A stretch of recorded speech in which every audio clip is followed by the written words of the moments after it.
भैया ये फोटो बन जाएगा क्या? अरे भाई, ये कौन है? अरे ये मेरे पिताजी हैं, ये मर गए, इनका पासपोर्ट साइज फोटो बनवाना है, बाइक में कुछ काम है। एक जिंदा इंसान को बोल रहे मर गए हैं? अरे कैसे आदमी हो भाई, मेरे पिताजी मर गए हैं और तुम बोल रहे हो कि जिंदा है। अरे वही तो मैं नहीं समझ पा रहा हूँ कि तुम कैसे बैठे हो भाई। तुम्हारे पिताजी अभी जिंदा हैं, तुम बोल रहे हो मर गए। ओ भाई, ये मेरे पिताजी हैं, तुम्हारे पिताजी नहीं कि तुम बताओगे कि मर गए या जिंदा है। तुम इतना बताओ कि तुम फोटो बनाओगे कि नहीं बनाओगे।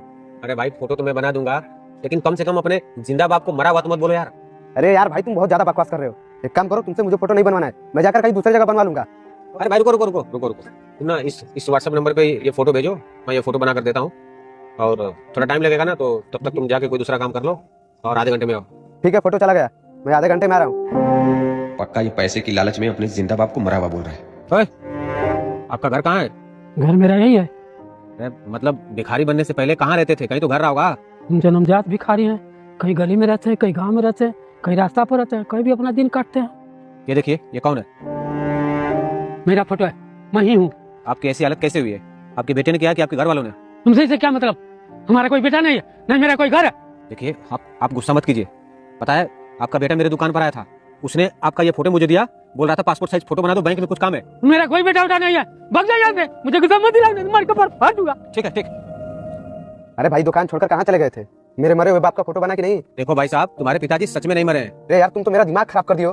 कब से बता रहा हूँ कि मेरे पिताजी नहीं है, मर गए, 1 साल पहले ही मर गए। तुम बोल रहे हो जिंदा है, जिंदा है। मैं ना किसी कानूनी कार्रवाई में फंसना नहीं चाहता हूँ, तो बस तुम ना मेरी संतुष्टि के लिए बता दो कि तुम्हारे पिताजी मरे कैसे थे।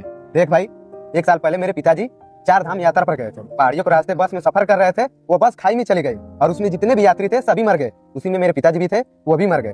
अब तुम्हें मिल गई संतुष्टि? पर मेरी बात तुम समझो, तुम्हारे पिताजी उस एक्सीडेंट में नहीं मरे थे, वो अभी भी जिंदा है। अरे यार, तुमसे मुझे फोटो बनवाना ही नहीं है, हटो। भाई भाई रुक रुक रुक, मेरी बात थोड़ी सी सुन ले तू, जरा मेरे साथ चल। आजा आजा। अरे कहाँ लेके जा रहा मुझे?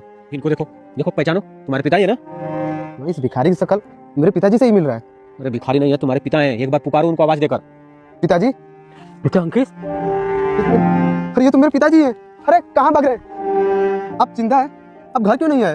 घर तो आया था बेटा। अंकित, अंकित, तुम्हारे पिताजी जिस बस से चारों धाम की यात्रा पर जा रहे थे, वो बस खाई से नीचे गिर गई। उसमें जितने भी यात्री थे सब मर गए। सब मर गए? यानी मेरे पिताजी भी? हाँ, वो भी मर गए। चलो ठीक है, ये खबर सुनकर मुझे बहुत खुशी हो रही है। अब मैं उनकी प्रॉपर्टी और उनका पैसा अपने हिसाब से यूज करूंगा और मौज मस्ती करूंगा। पिताजी, पैसे और प्रॉपर्टी के चक्कर में मैंने आपको मार दिया, मुझसे बहुत बड़ी गलती हो गई है, लेकिन जैसे जैसे समय बीतता गया मुझे आपकी बहुत याद आती रही। प्लीज़ पिताजी, मुझे माफ़ कर दीजिए और आप घर चलिए, आइंदा से ऐसी कभी नहीं होगी। बाप बेटे को माफ़ कर देता है।